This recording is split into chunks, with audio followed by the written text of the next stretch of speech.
Sonny, Joey, 500.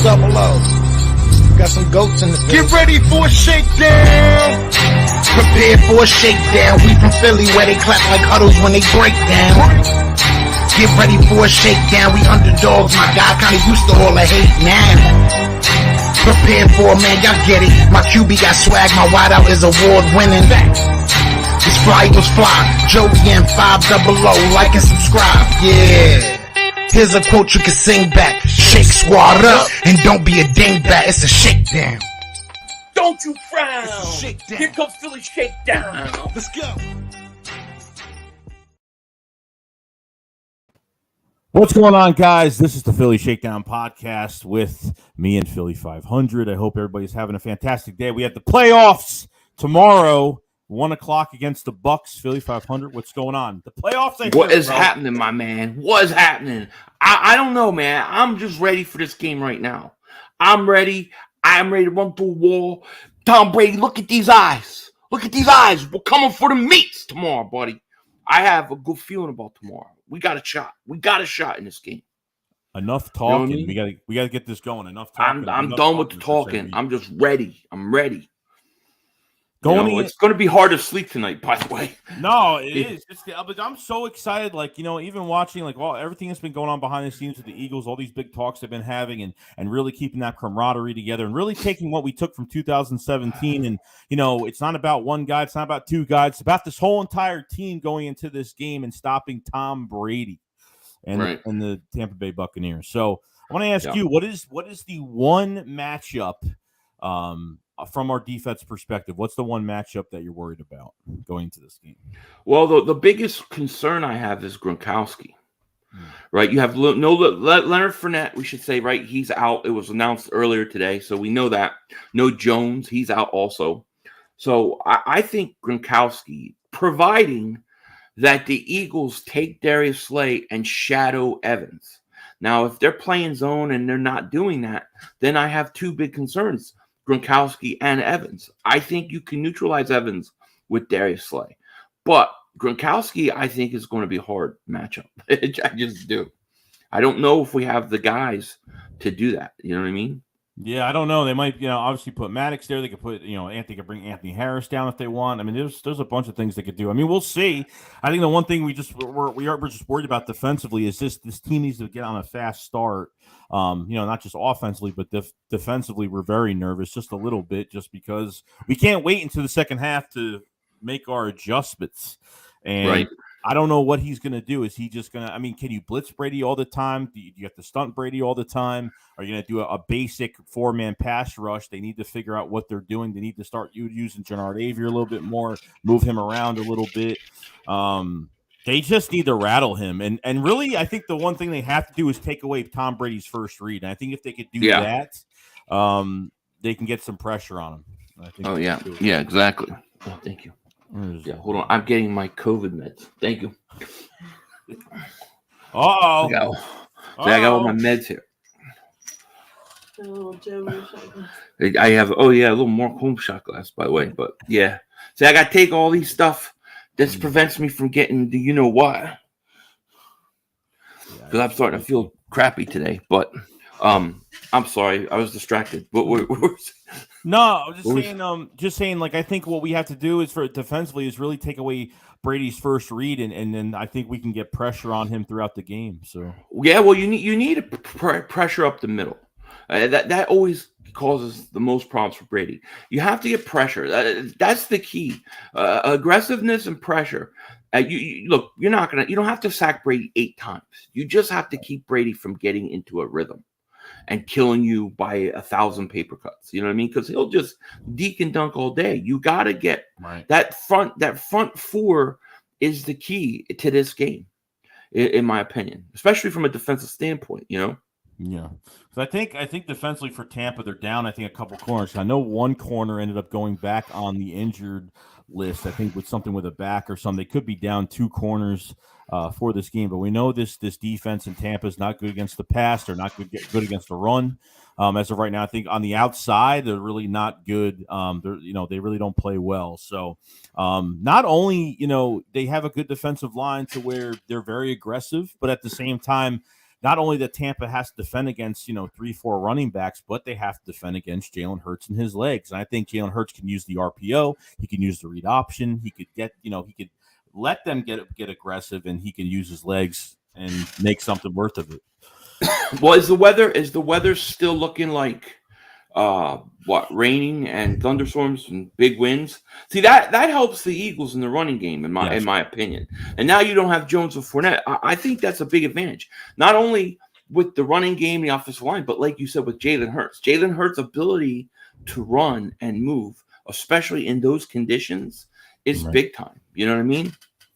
Yeah, no, I agree. Like, I don't know how much we're going to pass in this game. Like, I'm not saying we have to throw deep all the time, but I mean, we're going to pass here and there. And I think Hurts is going to have to make at some point some throws in this game. There's going to be key throws that he's going to get a chance to make that he's going to have to make. Doesn't have to be 30 throws. It may be 3 or 4 big throws in this game that he's going to have to hit.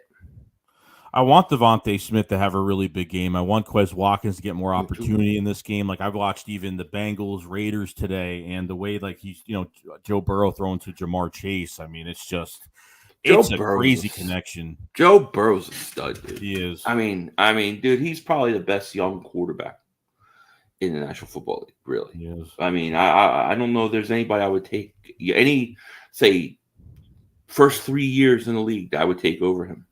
Yeah, I agree. I agree. Laser darts. I mean, it's great big arm. He trusts his first instinct on. I mean, he just trusts his first. I mean, he goes for that pass every single time. He trusts his instincts every time. I do believe if you put Devontae Smith on the Cincinnati Bengals instead of Jamar Chase, I think he would put up numbers like that too. I believe that. Yeah, I agree.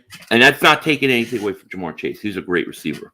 Like, remember what you said in that finale for the Dallas game? Remember, we're kind of force-feeding him the ball to break Deshaun Jackson's rookie record? Right. And you're pretty much like, why can't they actually do that in a game? Yeah, especially early on. Why would you not get him going early? I don't understand. I don't think the Eagles always utilize him right, Yeah. No, I don't. There was somebody asked. I just want to say one thing. I forget who. Somebody asked if I was streaming after this. I'm not streaming after this. It has been a long day. I had some family things I had to do and take care of. Everything's okay, but it's just such a long day. I still got some things to do after this for the family, so I can be ready to go tomorrow. But I will be doing all 3 games tomorrow, so just look for that. Just wanted to say that.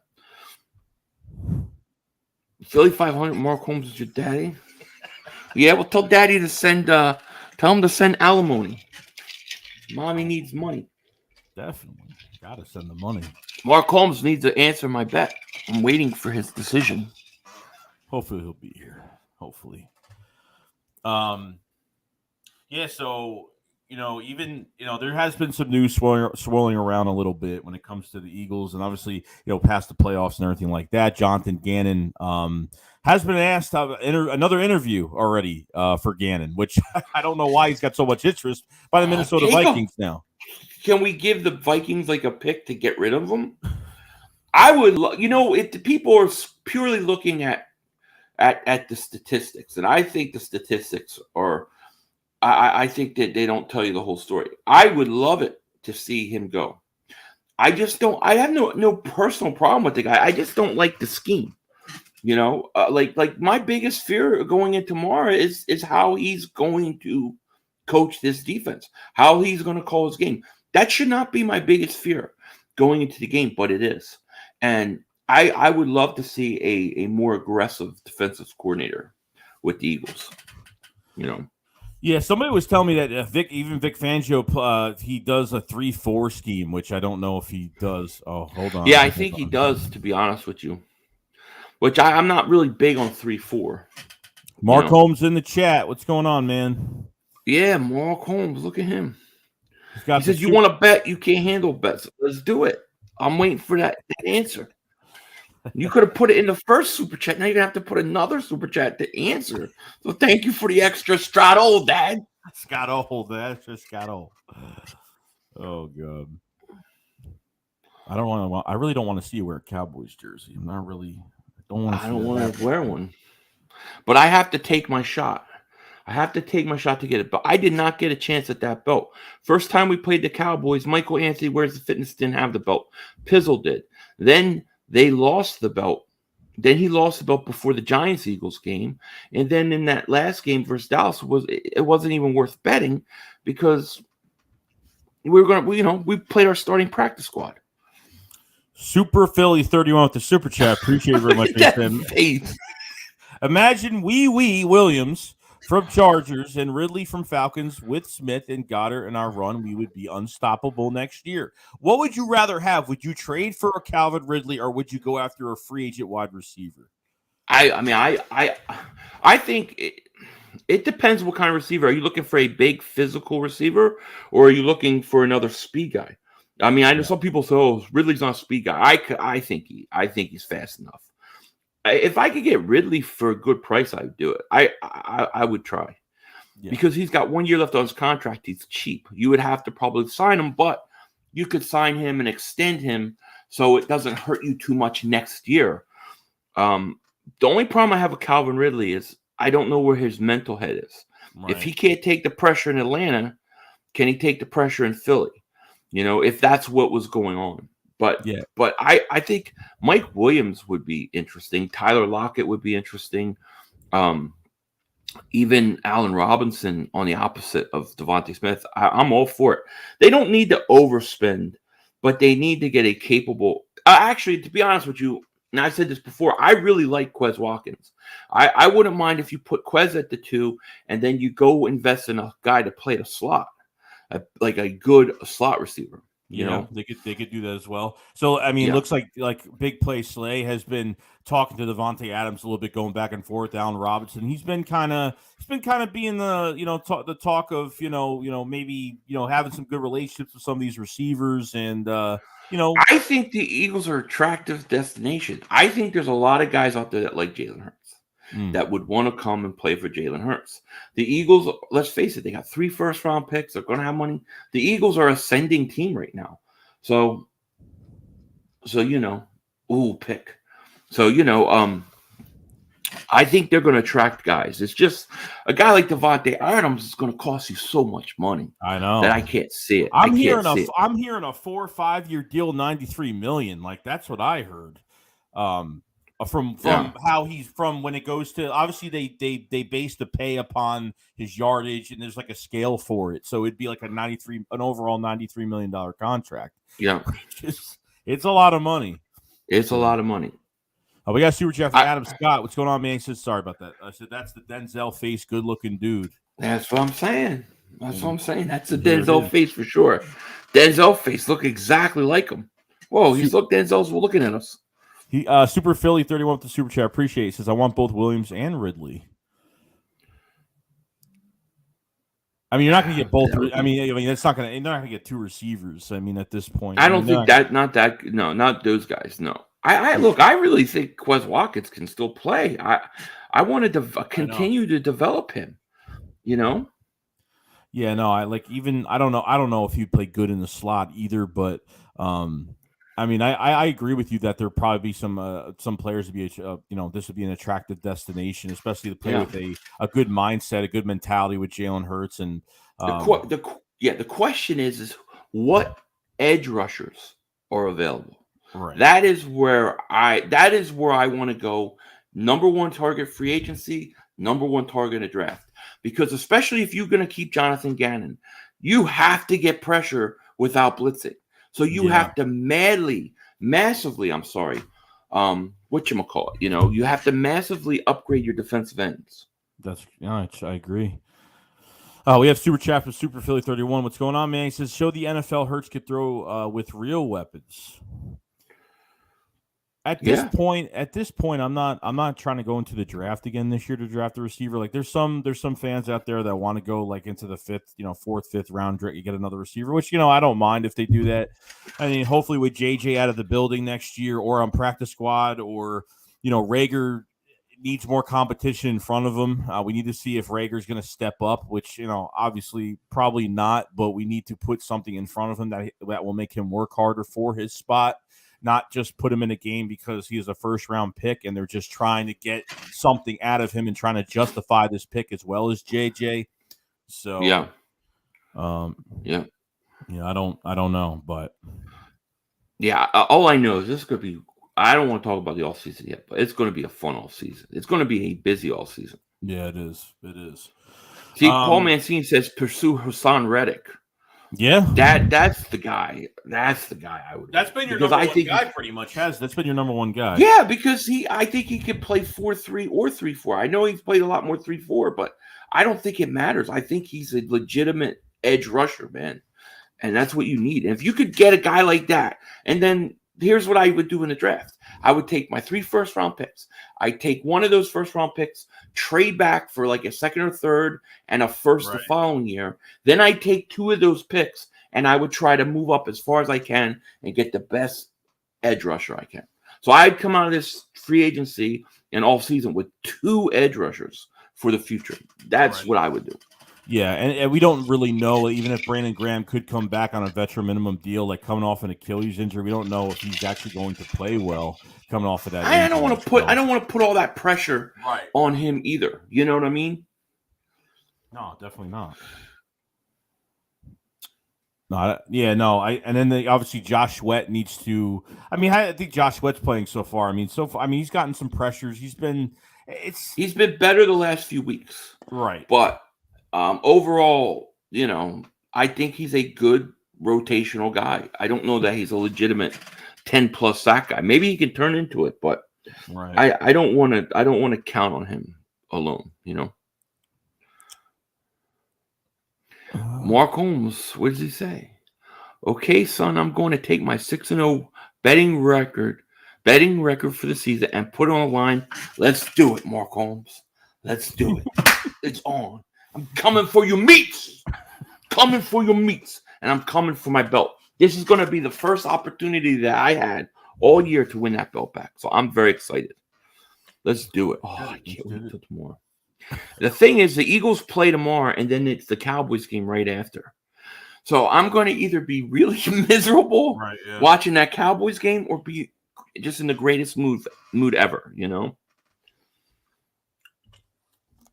I'll see. Oh, this thing it's like glitching. It's like my screen's like blinking once in a while. I don't know what's going on. We got super chat from Marcus Polk. Appreciate it, man. He says, "What are your thoughts on Brady had to say on the Eagles this week?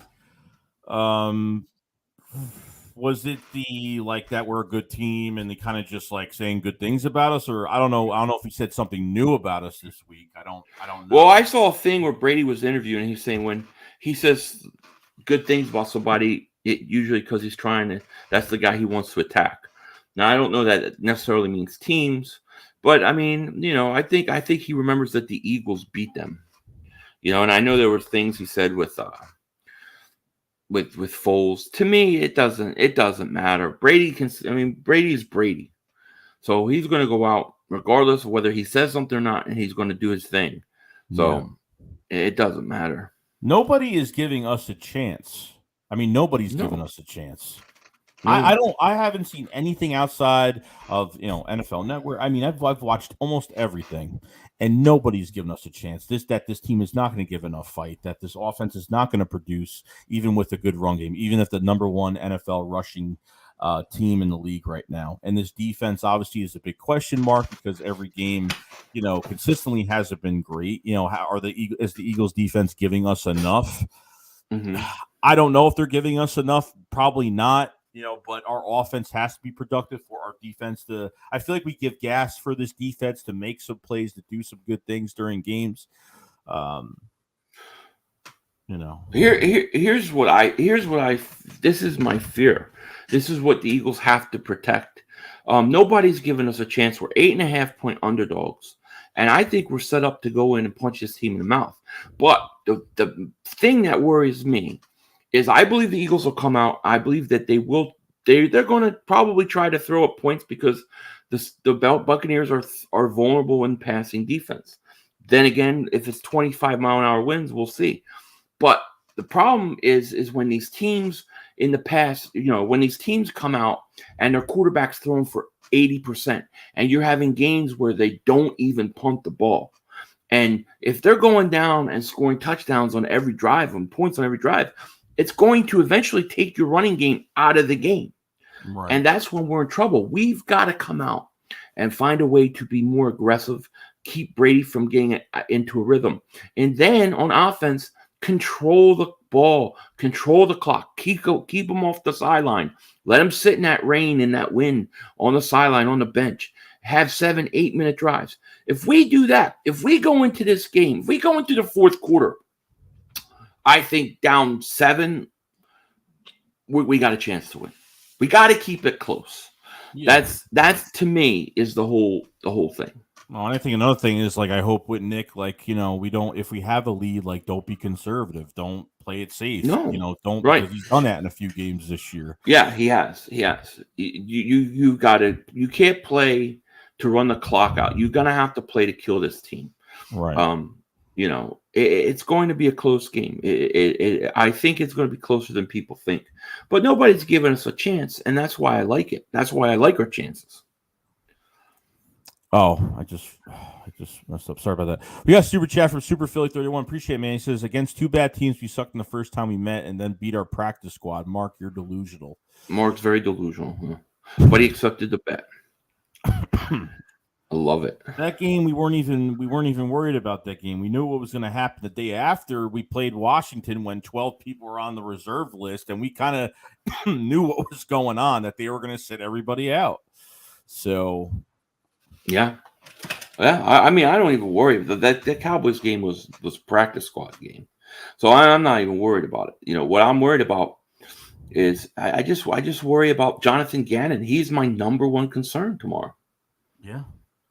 If Brady's 13 of 15, 2 touchdowns, and he's just sitting back letting Brady doesn't care if he has to deke and dunk. Okay. Why not? Especially if the conditions are wet and rainy and 23, 25-mile-an-hour winds, right? You would think, Buffalo just scored again. You would think that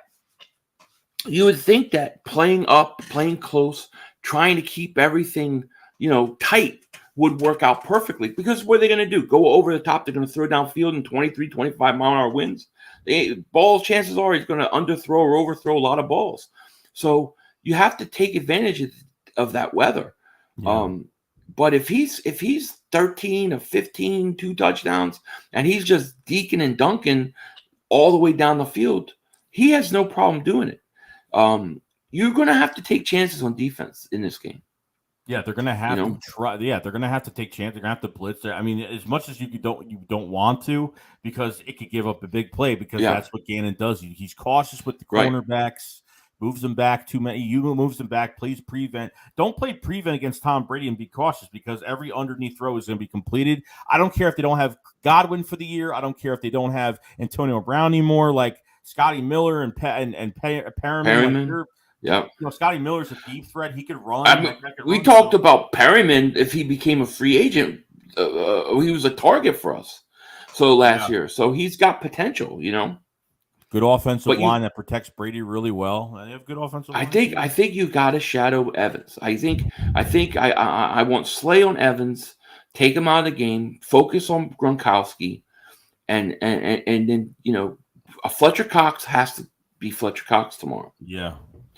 Javon Hargrave, they need to get push up the middle. If they can just make Brady uncomfortable, so he's throwing early and he's getting rid of it before he wants to. Keep him from a rhythm. Then on offense, run the ball, keep him off the field. The Eagles got a shot. They got a shot.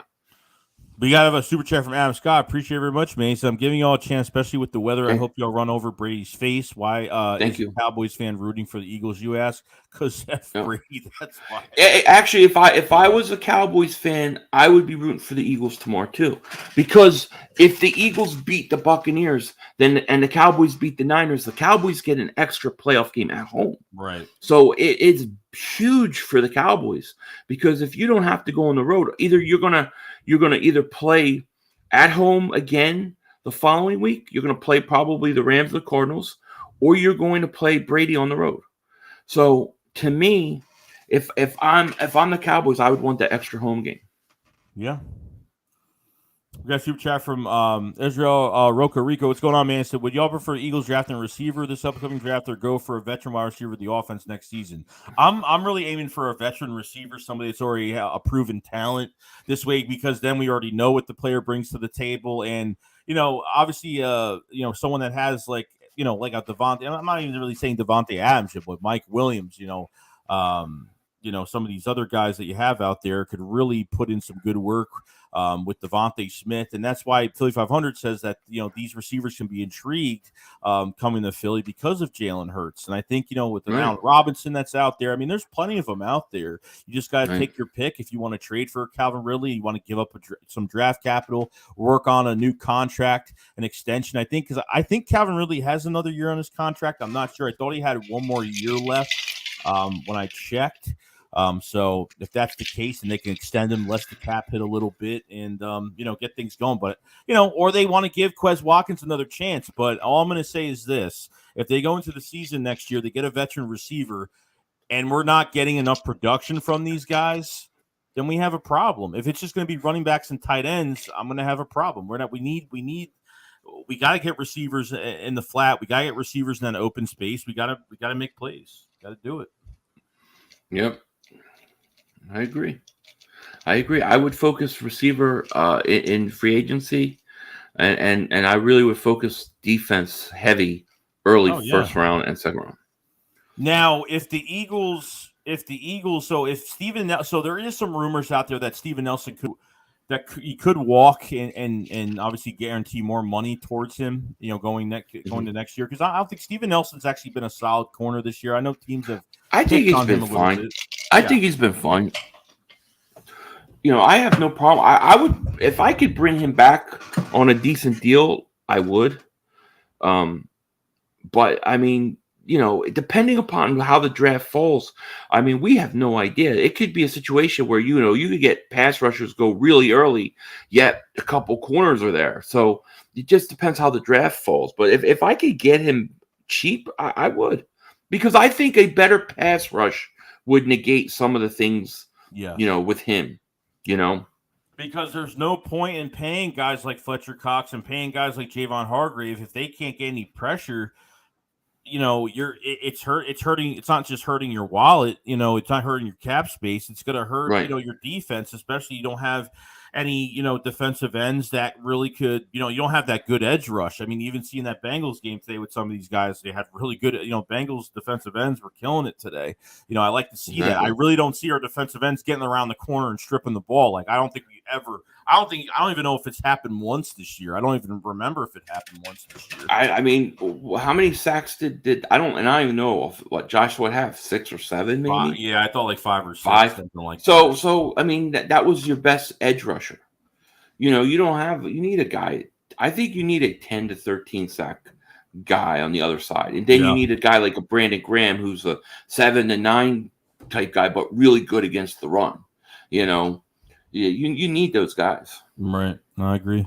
Paul Mancini says the only chance the Eagles have is the Eagles' defensive tackles Cox, Hargrave, Milton Williams must get consistent penetration and take away Brady's step-up spots, get Brady moving laterally, and he's not as effective. Yeah, exactly. It's it. The key to this game is going to be whether the Eagles can make Brady uncomfortable. That's it. Let's see here. Oh, I missed. Okay. We got a super chat from Jersey Boy. Appreciate it very much, man. He says we're gonna shock the world. Eagles 24-20. I love it. I feel good about this game.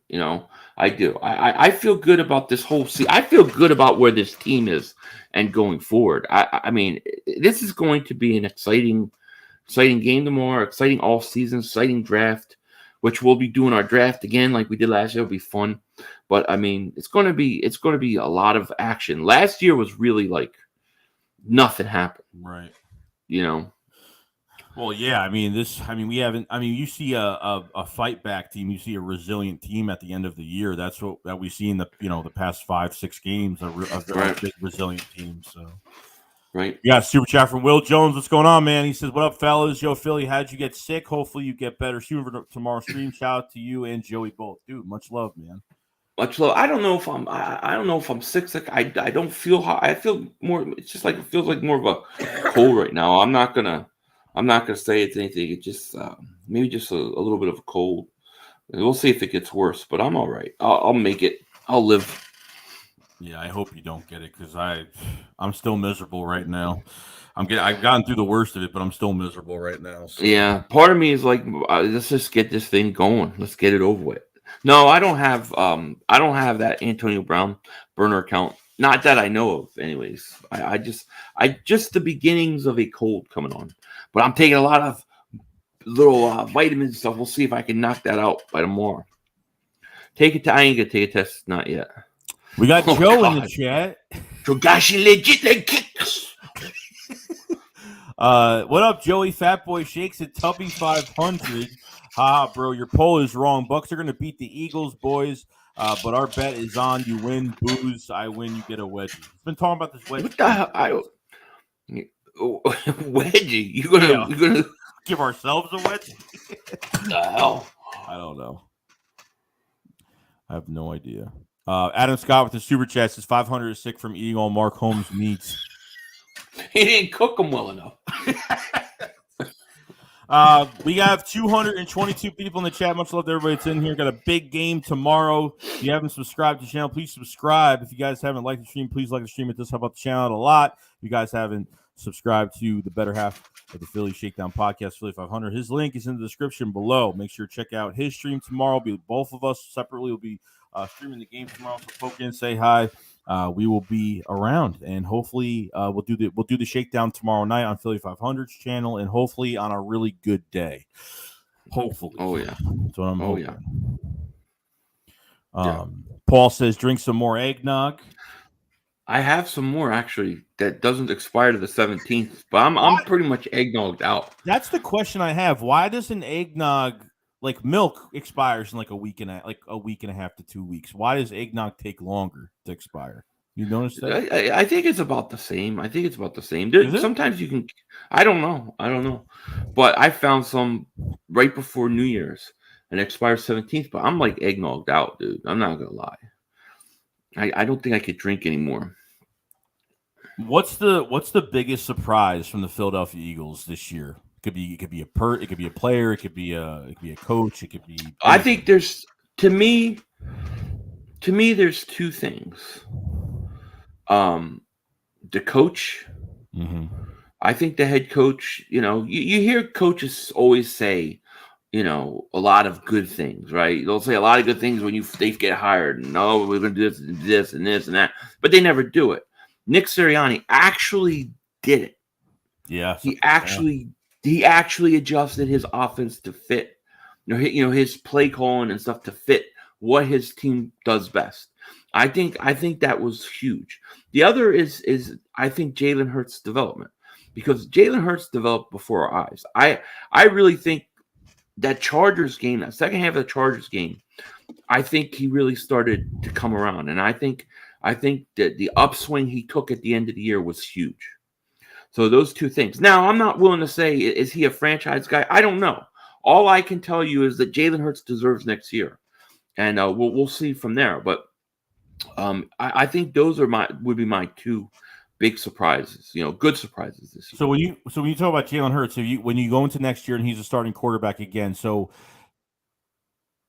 if you start to see some of the same mistakes that he is making, that he's kind of not getting a jump forward on, that you think that he's just not progressing, you kind of throw in the towel, even if you're kind of winning. So winning cures everything, and we know that. Now, does winning games in a certain way to where Jalen Hurts isn't doing much in the game, to where a run game is doing so much to where it doesn't count towards Jalen Hurts? Well, what are you putting towards Jalen Hurts to be a franchise quarterback? I think that he goes under a microscope more in a lot of ways, because you're going to have defenses who are now going to go in the offseason and they are going to look at him, figure a way to play him, and they're going to eventually force him to have to be able to throw the ball in the pocket. Plus, I don't think you can continually, year after year, have him run the amount that he does and keep him healthy. So he has to develop the passing game. Now, I give him a year. I'll give him all next year. But if I need to see him develop into a better passer, he's got to be better with his deep ball. He's got to be able to throw guys open. The accuracy's got to be better. Those are the kind of things I think he needs to go. And I think everybody who likes Jalen Hurts knows that he has to be a better passer. I'm not saying anything controversial, but he's shown the ability to get better. So I got to continue to give him the opportunity, Yeah, no, I agree. Kurtal says, what 500? No QB competition. There's probably not going to be. I wouldn't give. Who am I going to have? Minshew? I wouldn't get rid of Minshew either unless I can get something really good for him. But I don't need a competition. What I would do is I would make sure that I have 2 first-round picks going into 2023. That way, if I'm like, okay, he's not the guy, I have the ammo to move up for a quarterback. But I don't know what this front office is thinking. And I am prepared, and I am assuming that every single time we have a quarterback out there on the market, the Eagles are going to be linked to him. I'm assuming that's going to happen. But I would give him the next year. You know what I mean? Yeah, like even earlier, there was rumors that did come out like before, earlier in the season, during the season before the trade deadline, that there was actually a deal on the table for Minshew from the Panthers. That was before they had Cam Newton and everything like that, and I think they offered like a 2nd to a 3rd round pick for him. The Eagles never pulled the trigger on it, which I'm kind of shocked. You know what I mean? I'm kind of shocked because when a 2nd or 3rd string, 2nd or 3rd round pick, you traded him for a 6th, you gave away a 6th round pick. So I mean, at this point, I think there'll be some, there's some, teams like, the Steelers have no quarterback. I mean, with Ben Roethlisberger retiring, so there might be some teams that, when injuries do happen too for quarterback teams. So there could be something on the table for Minshew. I mean, there'll probably be something. I mean, at this point, but if somebody wants to give me a 2nd round pick for Minshew, I'll trade him. But otherwise, he's a cheap backup that can win some games for you. Yeah. The biggest thing is just Hurts is just. He's got to continue. He's made progress. Now he's got to. He's earned the right to be the guy next year. Let's see what he could do. I don't think he can continue to run the amount of times he does in the NFL and eventually not get hurt. So he has to develop more of a passing game. Right? No, he just does. Torville says Eagles should just keep Hurts and Minshew for next year. The QBs in the draft aren't a sure thing. We made the playoffs with some holes, so fill the holes and we could even be better. That's what I would do. And I would upgrade the receiver position, right? We talked about that. Right. I think Goddard's going to be better next year. Devontae Smith will be better next year. Hopefully Quez continues to be better next year. I get rid of J.J. Arcega-Whiteside. I mean, they won't get rid of Reagor, but they should demote him at least. And, I would continue to build that line. I still think Brandon Brooks is gone, so you need another right guard. We don't know what Kelsey's going to do. My hope is he comes back one more year. Right. But I would continue to build that offensive line as well. And then what are you going to do at running back? You're going to have Miles, but there's no guarantee Jordan Howard is coming back. No. So, and I don't think I think you can get somebody to fill that shoe, of Howard. So. We'll see. We'll see what they do. Yeah, I think one player that I don't know what they're going to do with is Brandon Brooks with his $19 million cap hit. There is just no way that they're keeping him next year. I don't see it happening. I think we said to ourselves, as long as Brandon Brooks comes back by the end of the year, get him in some games, build that trade value up, and where is he at? Well, every week Nick Sirianni starts his press conference like, "Oh, I have no update on Brandon Brooks. I have no update on Brandon Brooks." I don't even remember what he got hurt for. What did he get hurt? Was it? I can't even remember. It was supposed to be 3 weeks. Pectoral. Huh? It was a pectoral. It was a pectoral. Yeah. Damn, how long does that take to heal? Week 2, and they talked about him. They talked about him before that on that bye week, and then that was pretty much it, and nothing happened. Man, could you imagine if you had Brandon Brooks tomorrow with that offensive line? I mean, you add Brandon Brooks to that line, it would have been awesome. But I can't risk him always out anymore. Yeah, I agree. And I think even next year, when you talk about Kelsey as well, if he does, even if Kelsey stays for another year, they should get somebody. If Kelsey goes, even if I'm keeping 3 first-round picks, that center, what Lindenbaum kid? Yeah. I was watching a little of him. I'm going right for him. Yeah, yeah. Or if Kelsey is here, they should at least get somebody prepared, or at least somebody that can at least take that spot if they have to. If we don't make any moves, obviously. So, we'll see. We'll see what happens. I hope he plays 1 more year, but I just don't know what he's going to do. Yeah. No. Let's see here. Yeah, Linderbaum, love that center. Yeah, I haven't watched him yet, but they were showing him on TV a couple times. I was watching him. He's a beast. He's a beast. He's nasty. You put him with next to Landon Dickerson. Oh my gosh.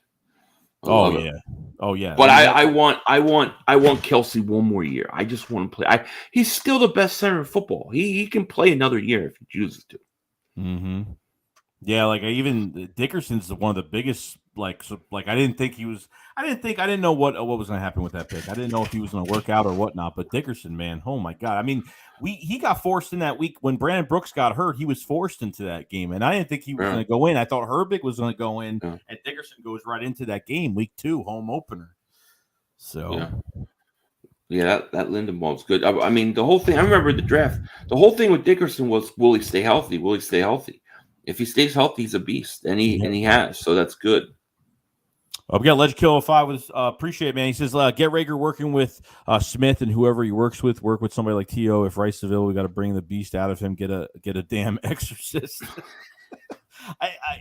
Would that even help? I mean, look at this. I mean, you looked in the preseason, you saw like in training camp all those scrimmages we had. He was catching all those balls, the one-hander, and obviously the time when he got yelled at by Nick Sirianni, and that was kind of the turnaround of the demeanor of Jalen Reagor, where he was going to go this year, and we were all excited, and he was going to live up to be that first-round talent, and he was doing all this stuff in the offseason, but then it's just. Do you think the Eagles have given him the amount of snaps he's had this year? Do you think the Eagles have given him every opportunity to showcase what he could do?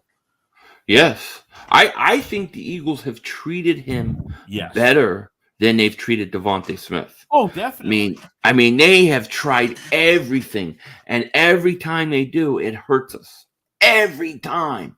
Regular to me, it's not a physical issue. I think it's a mental issue. He plays slow. He's always trying to think about and react.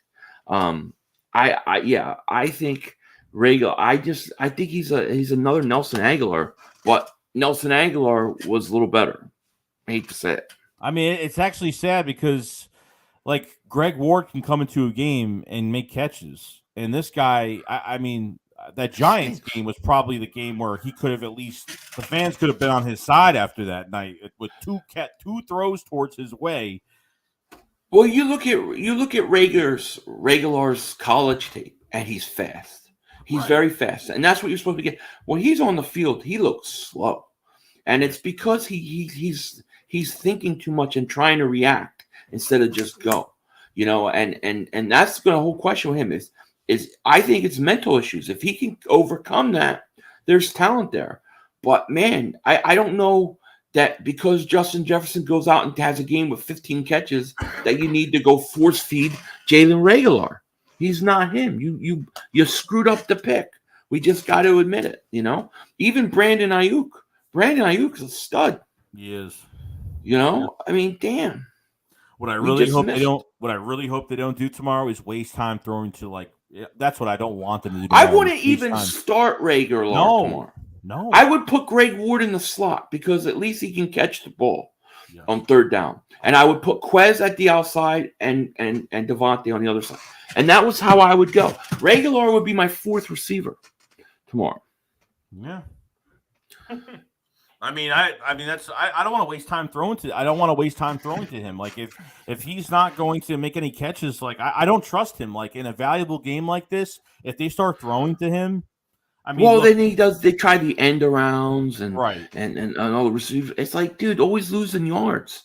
Just spend the time focusing on getting Devontae Smith the ball. Yeah. Forget Reagor, because Devontae is the real deal. Yeah, he is. Josh Pope says, run the ball, keep Tom off the field as much as possible, 50 plays on defense, and get the dub.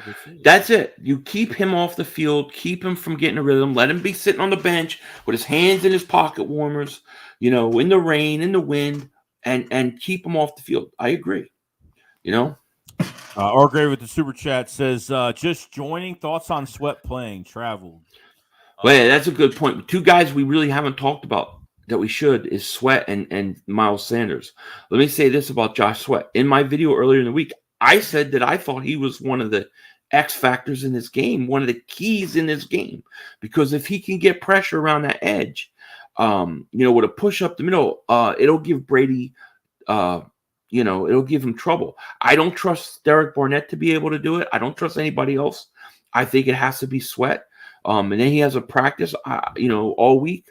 So I think he has to play. He has to play. And then as far as Miles Sanders goes, I think it's humongous that he's playing tomorrow. I think it's huge because he's a game breaker. My only concern about Miles is he's 3 weeks after surgery. And if I'm the Tampa Bay Buccaneers, I'm going right at that hand. And I'm going to see if he fumbles. He's already had fumble issues in the past. Now he's playing what a cast on. I worry about that. Yeah, I don't know if it's a cast. He wasn't. I don't know either. They got to put something on it to protect it, no? Or at least a glove that has a lot of something in it. I don't know. A bigger glove with more protection in it or something. Is it his? Did the ball carry hand? Is it the right? Was it the right hand? I don't remember which hand it is. I don't know. I asked that question. I wasn't sure. I think it's his right hand, but I can't say for sure. Yeah, Josh Sweat had abdominal pain, I think, earlier in the week. So what it looked like, it wasn't an injury. It's abdominal pain. So something with his body. It could be just him being sick. I don't know what it is, but he's got to play. I don't trust Kerrigan. You're going to have to move. If that's the case, you're going to have to move some defensive tackles around. You're going to have to move some defensive tackles on the edge. Yeah, you're going to have to shift things up, and I think they got to blitz a little more. I know Brady could kill the blitz, but I think you have to take some shots. Remember, the whole thing with Brady doesn't necessarily be you have to sack him. If you can just get him to not get into a rhythm, to have to throw the ball early, to not be comfortable, I think that's what you need. Yeah. Eagles B Rocket says Fournette out is big, my dude. Big because Jones is out too, and Jones is out too. So I think that's huge for the Eagles. I agree. I don't know who they're. I don't even know. I think it's the kid from. He used to be in Cincy. What's his name? It's small guy. Yeah, I think they activate him. I forget his name. Kid used to play for the Bengals. Yeah, because Fournette killed us. He literally dragged 3 or 4 guys every single time he ran the ball for first downs. He had a $120, $130. Well, listen, and Fournette would be a perfect running back for tomorrow in that weather. So if he's not playing in that weather and they don't have a running game, and they're that's an advantage for the Eagles. Yeah, Giovanni Bernard. Oh, okay. He's playing. Philly Fan D, what's going on, man? He says we'll be better with Ward and Huntley returning kicks. Now Huntley, I agree. They signed him back to the active roster this week, so they could be taking those special team duties away. I would let him do all my punt returns and kickoffs. He's done it before. Reagor stinks. Yeah, he stinks at it because he thinks too much. He's too slow. He's only had 2 good punt. Oh, Le'Veon Bell. That's right. Le'Veon Bell's a player. Yeah, Le'Veon. They still got some backs, but I don't think Le'Veon Bell's the same guy we're talking about 3-4 years ago. No, definitely not. Even with Jason Huntley, even he ran. I mean, first, and he's small. Like he doesn't have a big lower body. Like he's small, and what he did against Dallas with their starting defensive line, he did a really good job. I thought he played fantastic. And to go back to Reagor with his punt returns, he's only had 2 good punt returns that I think were the 2 punt returns he actually got. I think one was he muffed that first one. I forgot what game that was when he muffed it, and that's the only reason why he had to pick up the ball and he had no time to think. You know what I mean? Like you said, like he's always has to think. He's always got to hesitate. He runs backwards. He runs lateral. Yeah. There's at least 3 or 4 games this year he had negative yards because he was losing yards on those returns. Yeah, so exactly. It's been crazy. Yeah. Let's see. Eagles Bureaucrat says Fournette, Godwin, Antonio played it well in week 6. Yeah. All out. Yeah. Those are game. All 3 of them can be game changers. So it's huge. It's a huge. The Eagles are not the same team, but either are the Buccaneers. I think the Buccaneers are beatable. I really do. No, I do too. I really think if they, like I said, like we've said before, like if they run the clock down and they have these long running drives. And obviously, like I said, you keep Tom Brady off the field. I think you're going to have a good chance. I think you're really going to have a good chance here. I really do. Yeah. The best thing for me tomorrow early on, if I see the Eagles force a punt, I'm going to feel a lot better. Because there's been too many games where they've gone where they haven't allowed a punt. Okay, that's really bad. Yeah, I think it first happened this season. I think it was the home opener where the 49ers, I think in the third quarter, they had the ball the whole entire third quarter. 9-minute drive. Wore that defense out. It's crazy. Yeah. In the first game, in the first game, didn't we, was this the game? And I can't remember. Wasn't that the game? Was the Bucs game the game where we hit Devontae deep and he was out of bounds? 49. Wasn't that that was the 49ers was Reagor, but I think the Buccaneers game we hit him on a bomb and he stepped out of bounds and scored a touchdown. They called it back. Yeah, I think it was the Bucs. Yeah, I can't remember. Yeah, those have killed us too. Like stupid play. I mean, look, right. He's a rookie, I understand, but that can't happen. You got to stay in bounds, right? Because Reagor did the same thing week 2 against the 49ers, ran out of bounds. I mean, he went way out of bounds and went back upfield and scored a touchdown. So let's see here. We got super chat from Super Philly 31. Appreciate it, man. He says we will win 42-33. Remind me about Super Bowl. I love it. That would be great. You know what's funny? And they done a little bit of a troll job. If you saw on their Twitter account, right? They had Rondé Barber talking smack on their Twitter account. I saw that. You see that? Where he's throwing the interception play. Oh my God. Yeah, one of the worst plays ever in history. I'll never forget that. No. So people are saying that was the Chiefs game with Devontae Smith. The Chiefs, okay. I thought I couldn't remember. But I think there's opportunities to go deep on them. The problem is going to be the wind. You have 23-mile-an-hour winds. It's tougher to throw. Not impossible, but, it's tougher. Yeah. Rigo So says, Jason Avant said Reagor is actually fast. He's the only receiver in the NFL who sometimes gets separation for trying to run around players, but if he works on his release off the line. Yeah, I also think that it's I have no problem with that. I agree. But I also think if you watch him, like even on punt return, he looks and he's trying to think and process what's going on instead of just hitting the hole and going. And he looks, it makes him look slow, but he's not slow. It's just that things really haven't slowed up for him yet. And I think it's mental. I mean, remember that one play where it was a short kick? There was a short punt and he didn't have any choice but to go. And he broke it open. Exactly. And he was like, wow, where's this speed come from? You could see he was fast and he had it. But it often doesn't seem like it when he's got the ball in his hand or because I think he thinks too much about the game. I think he's thinking too much. Even on those punt returns, I feel like the less time you give Reagor to check out what he's going to be doing when there's too much space between him and the defender, I think it's just worse. I think he plays. Who was like that early in their career? Plaxico Burress. Plaxico Burress early on when he was with Steelers. It took him 3 years. Everybody thought he was horrible. His third year, it started to go, and he became a good receiver. So we maybe next year he'll figure it out. Devontae Nemours touches says Smitty stepped out the first time, then Reagor did it. Yeah. I don't. Yeah. No, you're right. Yeah. You're right. Yeah. I think that happened twice to Devontae Smith. To be honest, I can't remember. I thought it happened another time. I thought it wasn't one time. I thought it was 2 times, but I could be wrong. One time was a touchdown callback. The other one I might have just been a big play. I can't remember. Jared Cardellesa says, I heard there's no longer going to be windy. So apparently, like a few days ago, it was supposed to be 20 to 30 mile an hour winds. Yeah. Well, that'll help. That benefits the Buccaneers. Right. Right. But the game plan is the same.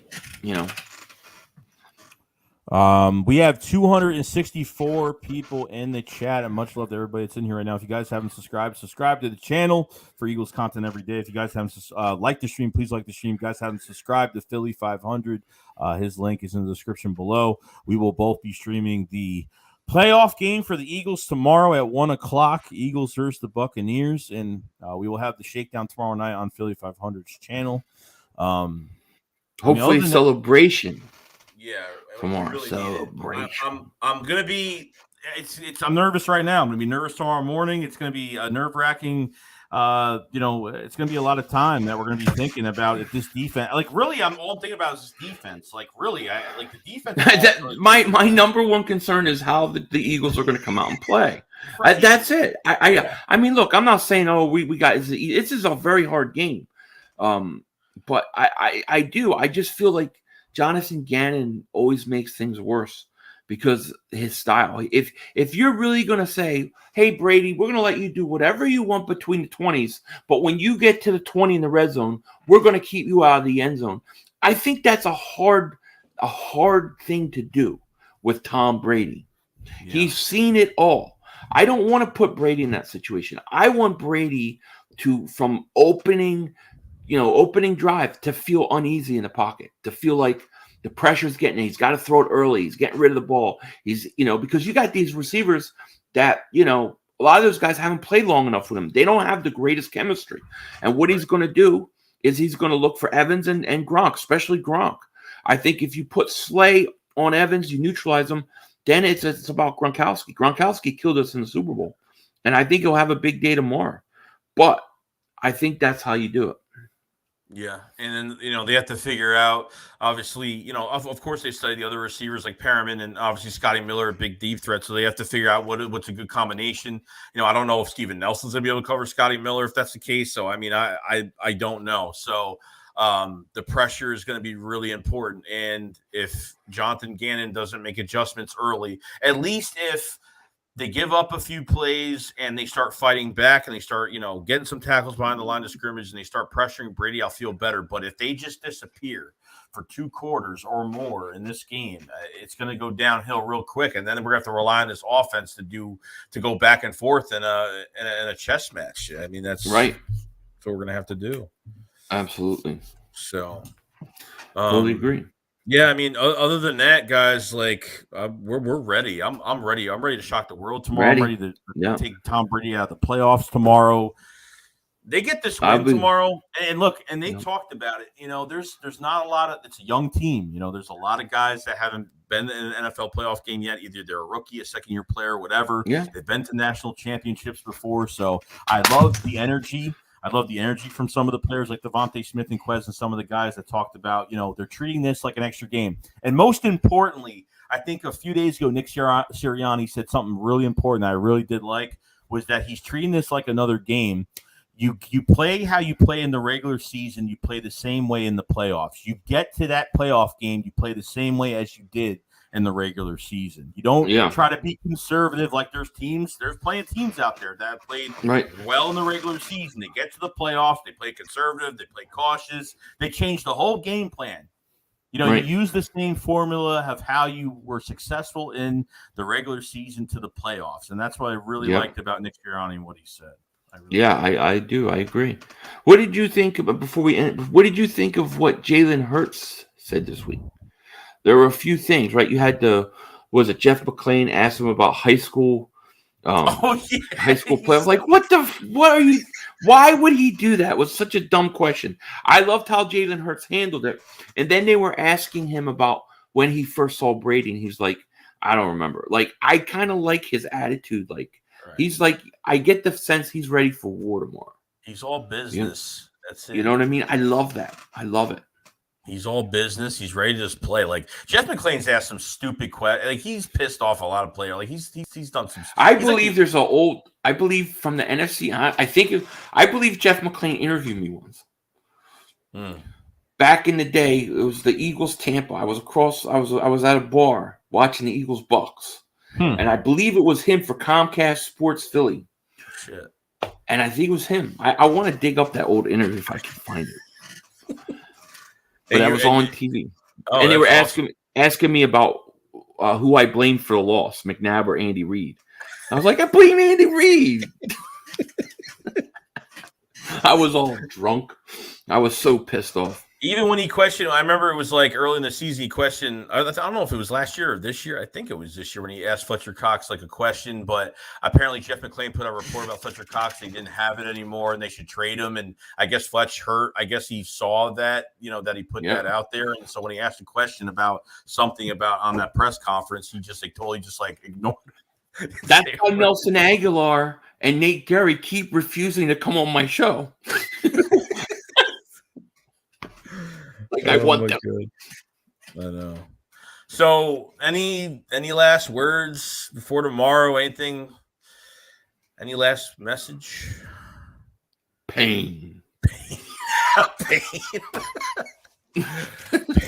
I'm just ready, dude. Yeah. I am ready. I'm pumped. So I mean, I'm watching this game here. It's 20-0. This game's over. The Buffalo's driving. They're up 20-0, 2:59. The one thing with the Patriots is they can't come back from a deficit. They can't. They're not ready. The kid's too young. I mean, I think he's got a lot of upside, but it's going to take some time. Stephon Diggs just called big bomb. So this game's over. That means 2 home teams won today. That means that we're due for a road win. Yeah. Oh, one thing I want to talk about before we end this. We got to talk about the other game, the Dallas Niners game. What are your quick thoughts on that game? Because I think that is the most intriguing game of the week. Yeah, and I think for the 49ers offense, it's really all about containing that offense with Ayuk and Deebo Samuel is just a total beast. And I think defensively for the 49ers, they're very aggressive and they can get after the quarterback like they did in that second half of the last game that they had. Dallas, it's not going to be as easy for Dallas as everyone expects it to be because I'm telling you right now, the offense, coming off of, I saw an article on the finale of the Eagles Cowboys game, and I think from the Dallas beat writers, he said that the Cowboys that was a statement win against the Eagles. Right. Like they, what I mean. So, it's a tough task. Like I think the Cowboys could win that game definitely, but the 49ers they fight and they got key pieces. So Josh Pope, man, shout out to you, man. Thank you for subscribing, man. Appreciate you. Thank you, buddy. I think the Cowboys game is a good game. Cowboys are going to be able to throw the ball on them, especially downfield. I think they're vulnerable there. Yeah. But I think the Niners run the ball really well. And I think that those guys, especially Ayuk and Samuel after the catch, I think the Niners are going to win. Elijah Mitchell's a beast. He is. I think the Niners win tomorrow. Yeah. Yeah, I agree. I think it could happen. I think either we're both going to go home. The Eagles win and the Niners win. And the Eagles get further than the Cowboys. I am going to make it horrible for Mark Holmes all season. Oh, boy. Should be fun. I'm hoping it's a good day tomorrow. So I'm hoping. But Legend Killer says, bring that rain and we'll bring the pain. That's it. Pain. That's it. Pain. That's what pain. Pray we're coming for Brady. I want Brady's head on a stick. I want him legless. I don't care, dude. Legless. Cut his arms and legs off. Let's just get him. I want to win this game so bad. I know. We just got to get that pressure on Brady, and we'll be good. The offense stays with the same formula that we have, and waste some time on the clock, get downfield. I mean, dude, if the Eagles win, and then I'm streaming the Cowboys game right after, I am going to be in I could have COVID, be dying, and I'm going to be like, I don't care, dude. I'm going to be the happiest guy in the world. Oh yeah, definitely. All right, guys. Well, we did a poll before we leave. We did a poll on will the Eagles beat Tom Brady and the Bucs? We had 78% of you say yes, 23% say no. Yep. Gannon is somebody said Eagles BB Rockin said Gannon biggest concern. Yeah, Gannon's my biggest concern too. I mean, I'm so worried about how he's going to have approached this first half. Maybe Gannon's. Go ahead. You're good. I just don't think you can allow yourself to come out, the way he does in so many games where they're not aggressive early. I just think you can't do that with Tom Brady. And I think with Gannon too is like he's got some head coaching interviews soon, so maybe he'll work a little harder this game to make himself look a little bit better. So that might help too on top of it. Yeah, so we'll see though. We'll see. Exactly. All right, guys. Well, appreciate everybody watching the Philly Shakedown podcast. Yes. By the time we hit tomorrow night, we'll be at episode 50, the 50th episode already. Wow, that's crazy. 50th episode, first playoff win. That's epic. Yes. That would be epic. Mm-hmm. No need to stream this game. It's over. Yeah, that's crazy. 20-0. That's nuts. I'm going to work on my thumbnails. All right, guys. You guys have a fantastic day, and we will see you tomorrow night on Philly 500's channel. We'll be streaming both games. So if you guys haven't subscribed to Philly 500's channel, subscribe to this channel. Like the stream if you guys haven't, and we will see you guys later. Peace out, guys. Fly will fly. Let's get it done. Peace.